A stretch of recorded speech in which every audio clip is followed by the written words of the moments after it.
নমস্কার, আমি অনিন্দিতা আর আপনাদের সকলকে স্বাগত আমার চ্যানেলে একটা নতুন ভিডিওতে। তো আজকের ভিডিওটা একদম ছোট্ট একটা ভিডিও হতে চলেছে। আজকের ভিডিওতে আমি আপনাদের সাথে শেয়ার করব এখন আমি যে 3টে বই পড়ছি।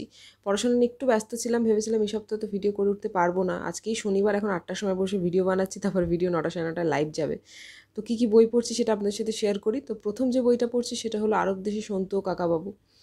আমি খুব ইমোশনাল একজন মানুষ এবং বর্তমান পরিস্থিতিতে দাঁড়িয়ে যেটা আমার অ্যাংজাইটি আছে, আমি খুব একটা মানসিকভাবে ভালো নেই।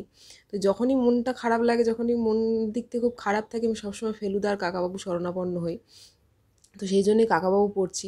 এই বইটা আনন্দ পাবলিশার্স থেকে প্রকাশিত। বইটার মুদ্রিত মূল্য 250 টাকা। তো এটাই প্রথম বই যেটা আমি এখন পড়ছি। দ্বিতীয় যেটা পড়ছি, আপনারা জানেন আমি একটা ছোটো গল্প পড়ি সবসময়। তো এবারে ছোটো গল্প পড়ছি না, আমি ভাগবত মর্মবাণী পড়ছি সেই জায়গায়। তো কেন এটা ছোটো গল্পের জায়গায় পড়ছি সেটা আমি আপনাদেরকে বলবো। তো প্রথমে একটু দেখিয়ে নিই বইটার সূচিপত্রটা। কারণ মোটামুটি এটাতে ভাগবতের একদমই অল্প আছে, এটা মর্মবাণী। প্রত্যেকটা স্কন্ধই আছে, অল্প অল্প করে ছুঁয়ে গুরুত্বপূর্ণ জায়গাগুলো এখানে তুলে ধরা হয়েছে। জাস্ট আমি বইটা শুরু করেছি, বেশি দিন শুরু করিনি।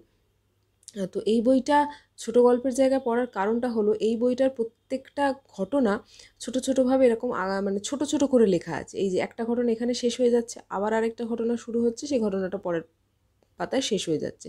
ফলে কী হচ্ছে, অনেকটা সময় নিয়ে আমাকে পড়তে হচ্ছে না, রোজ একটা দুটো করে ঘটনা পড়ছি এবং সত্যি ভালো লাগছে ভাগবত পড়তে, মনটা ভালো লাগছে। তো সেই জন্য এটা পড়ছি, এবং যেহেতু ছোটো গল্প না পড়ে সেই জায়গায় এটা পড়ছি, তো বেশ ভালো লাগছে। আমার মতো আপনারাও ভাগবত নিয়ে বিগিনার্স হলে বইটা পড়তে পারেন। এটা উদ্বোধন থেকে প্রকাশিত। আমি যখন কিনেছিলাম 100 টাকা ছিল, এখনও আশা করি 100 টাকাই আছে, আর বাড়লেও খুব বেশি বাড়বে না, যেহেতু ওনাদের বইয়ের দাম কমই হয়। তো এটা পরের বই। সবার শেষে দেখাবো একটা ইংরেজি বই। এখন যে বইটা পড়ছি সেটা হলো লুইসের you can heal your life. এটা ওই ল অফ অ্যাট্রাকশনের ওপর লেখা, যেটাতে আমি বিশ্বাসী। তো সেই জন্য একটু পড়ছি এই বইটা। বইটা বেশ ইন্টারেস্টিং একটা বই, ভালো লাগছে পড়তে। এই বইটাও শুরুই করেছি সবেমাত্র, খুব বেশি পড়িনি, তবে বেশ পজিটিভ লাগছে পড়তে বইটা। এবং এই বইটা আমি কিনেছিলাম বেশ অনেক দিন আগে ফ্লিপকার্টে সেল থেকে। তো বইটাতে বেশ পজিটিভ কিছু পোয়েমস আছে, যেগুলো পড়লে মনটা ভালো লাগছে।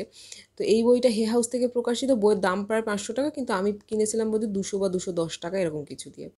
তো এই ছিল মোট 3টে বই, একটা ইংরাজি বই এবং 2টো বাংলা বই, যেভাবে আমি প্রত্যেকবারই পড়ি। তো যদি ভিডিওটা ভালো লেগে থাকে একটা লাইক করে দেবেন, একদমই ছোট্ট একটা ভিডিও। এবং আশা করছি আপনাদের কথা রাখতে পেরেছি, প্রত্যেক সপ্তাহে প্রবলেম থাকা সত্ত্বেও ভিডিও বানাতে পারছি। তো আপনারাও অবশ্যই কমেন্ট সেকশনে জানাবেন যে আপনারা এখন কী বই পড়ছেন।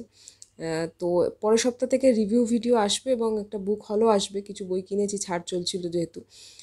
তো ততদিন ভালো থাকুন, সুস্থ থাকুন, আশপাশটাকে পজিটিভ রাখুন, নিজে পজিটিভ থাকুন, বই পড়ুন এবং অন্যকে বই পড়ার জন্য উৎসাহিত করুন। নমস্কার।